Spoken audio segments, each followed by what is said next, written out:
Bonjour, Bonjour. je suis avec Sandro dans le laboratoire du Grand Coulee au domaine Clos du Calvaire. Et nous sommes aujourd'hui le 30 juin et Sandro va vous faire un petit point sur l'état sanitaire de la récolte et ce qui s'est passé durant tout ce mois de juin. Donc Sandro, vas-y, expliquez-nous un petit peu ce que vous avez fait. Déjà, on est en intérieur parce qu'il pleut, donc c'est une bonne nouvelle. Tout à fait, oui. Un peu d'eau, sans glace, parce qu'on a eu un épisode de grêle au domaine qui a eu un petit impact sur la récolte autour de la cave. Sinon, on a essimé, on a aussi passé les lames, donc en intercept, pour nettoyer l'herbe sous les pieds, tout en laissant l'herbe dans le rang. Tout à fait.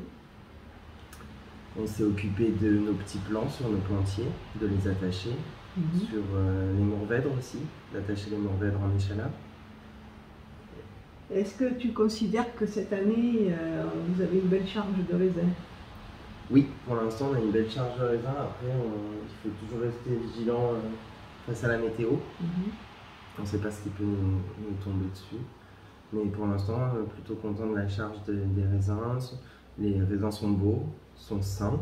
On a une petite sortie de maladie parce qu'avec toutes ces pluies, il faut réussir à pouvoir traiter. En bio, il faut traiter avant et après chaque pluie pour se reprotéger avec les produits de contact. D'accord. Donc du coup, avec les pluies qui ont été très rapprochées, on a pu être protégé que pour la première et pas pour les deux autres.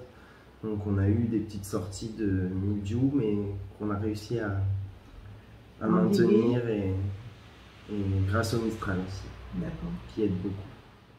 Donc j'ai pris en photo les raisins des Syrah derrière où on voit les impacts de grêle, les premières pluies début juin.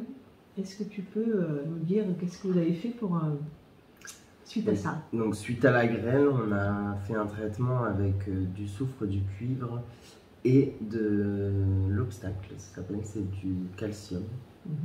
Enfin, c'est plusieurs minéraux qui vont aider la plante à cicatriser et les baies à cicatriser. Donc après, ce qui a été réellement touché, ça a déjà séché et c'est tombé. C'est les baies qui étaient vraiment très touchées. Je pourrais t'envoyer des photos du lendemain de la grêle pour montrer aussi les dégâts frais. Et après, maintenant, les dégâts, une fois que ça a cicatrisé.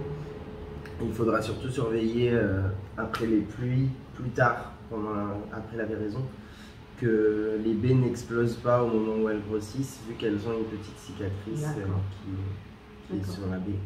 Donc pour l'instant, nous on estimait à 20% de perte sur certaines parcelles.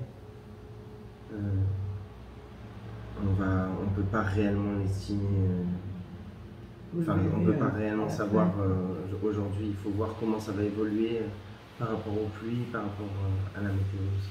Ok. Voilà. Super, merci beaucoup Sandro. Merci.